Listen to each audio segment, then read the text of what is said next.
The 2018 NBA season so far has been filled with pleasant surprises, with tons of young players showing off the improvement they've made in their games, average players who are establishing themselves as stars, and young stars who are edging towards superstardom.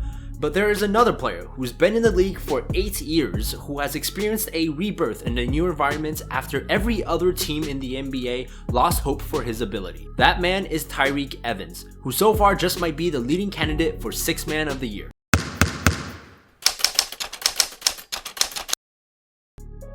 What's up guys, my name is Mark. Now to illustrate exactly why I termed this to be a revival season instead of just a breakout season, let's first take a brief recap of the roller coaster that has been Tyreke Evans' career.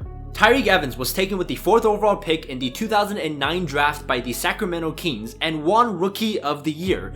And the hardwood amino fun fact of the day is that Tyreke Evans became just one of 4 players in NBA history to average more than 20 points, 5 rebounds, and 5 assists.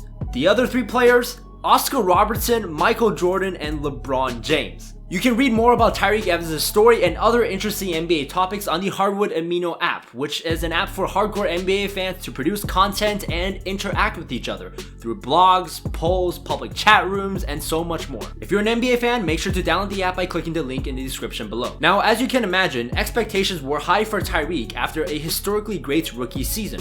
But a myriad of minor injuries and unstable roster limited his growth as a player, which was both reflected in his per-game stats as well as the team's record. After 3 disappointing seasons with the Kings, he ended up with the Pelicans, and in the 2014-15 season, Tyreke played 79 games and he made the playoffs for the first time in his career. But just 20 games into the season after that, he injured his right knee, and the surgery kept him out for the remainder of that season. The same right knee would then go on to hamper his performance on the court, and midway through the season last year, the Pelicans traded him back to the Kings as basically a salary cap filler in the DeMarcus Cousins trade. Furthermore, the biggest weakness in his game, his three-point shooting, had become more and more blatantly obvious as the NBA started shifting towards valuing three-point shooters more and more. And combined with his injury history, it's not all that surprising that he ended up signing just a 1-year $3.3 million deal this past summer. But with his performance so far, Tyreke is making a lot of teams regret their decision to pass on him in free agency. A big part of that revival is the major improvement in his three-point shot, which has always been his biggest offensive weakness. In 14 games so far, Tyreke is 27 of 63 from three-point range, which is 42.8%, and is averaging about 4.5 three-point attempts per game. Now, 42.8% is an unsustainable percentage for 90% of NBA players, and Tyreke is definitely not part of that 10% that could maintain such a high percentage. But even if he drops to, let's say, 38%, that would still be the best shooting season of his career and well above his career average of 30%.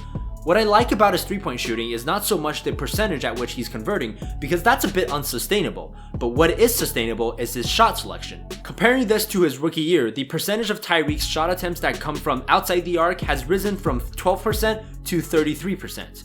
But his percentage of shots that come at the rim, which is 0 to 3 feet as defined by basketballreference.com, has only dipped from 52% his rookie year to 47% this year, which means that Tyreke Evans has taken a lot less short floaters and mid-range jumpers to shoot more threes instead. That's a trend we see throughout the league and is doing wonders for Tyreke's overall efficiency, most notably a 62.2 true shooting percentage, which is by far the best of his career and is elite for any wing NBA player. His per-game averages of 18.5 points, 5.0 rebounds, and 3.5 assists is also coming at just 28 minutes per game off the bench, and he is the leader of the Grizzlies bench unit, which happens to be the second best bench in the league just behind Golden State, with an 8.8 positive net rating. While much of this can be attributed to Tyreke Evans' improved three-point shot, he's also being placed in a perfect situation in Memphis that really highlights his strengths as a player. His biggest strength being that he's a 6'6" wing player who can handle the ball like a point guard. This is a Grizzlies team that severely lacks a playmaker on the perimeter outside of Mike Conley. In fact, when you look at their best perimeter players outside of Conley, it goes James Ennis, Dillon Brooks, Andrew Harrison, Mario Chalmers, Chandler Parsons, Ben McLemore, all of which are players that I would argue are better off the ball than they are on the ball, which is perfect for Tyreke to showcase his ball handling and playmaking skills. And it's clearly benefiting him.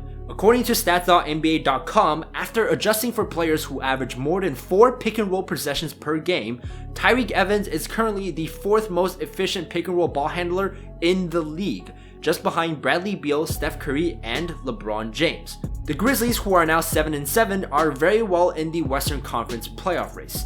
Before the season, I thought that the Grizzlies would make the playoffs if Mike Conley and Marc Gasol were able to stay fully healthy throughout the entire season. But with the Western Conference looking even more competitive than I predicted before the season, I'm gonna have to make a slight modification to that statement. The Grizzlies will be a playoff team if Conley, Gasol, and their 3rd best player, Tyreke Evans, manage to stay healthy. That's it for today's video, and before we go, first of all guys, I'm sorry that I haven't been posting as many videos as I would like to, especially in the past month. As some of you guys know, I am a college student and there's a lot of stuff going on. This last month in particular has just been really busy, but right now I'm thinking I'm gonna try my best to put out at least 2 videos per week, which I think for me is a relatively sustainable pace. Oh, and also follow me on my personal Instagram page. I'm gonna start posting more on that page, I think, maybe some of my life outside of basketball. So if that's something that sounds interesting, go ahead and follow me there. And of course, you're always welcome to just message me on either platform, Instagram, Twitter, whatever, if you ever just want to talk about basketball. But yeah, that's all I wanted to say. Thank you guys for supporting the channel. I'm MDJ. I'll see you next time.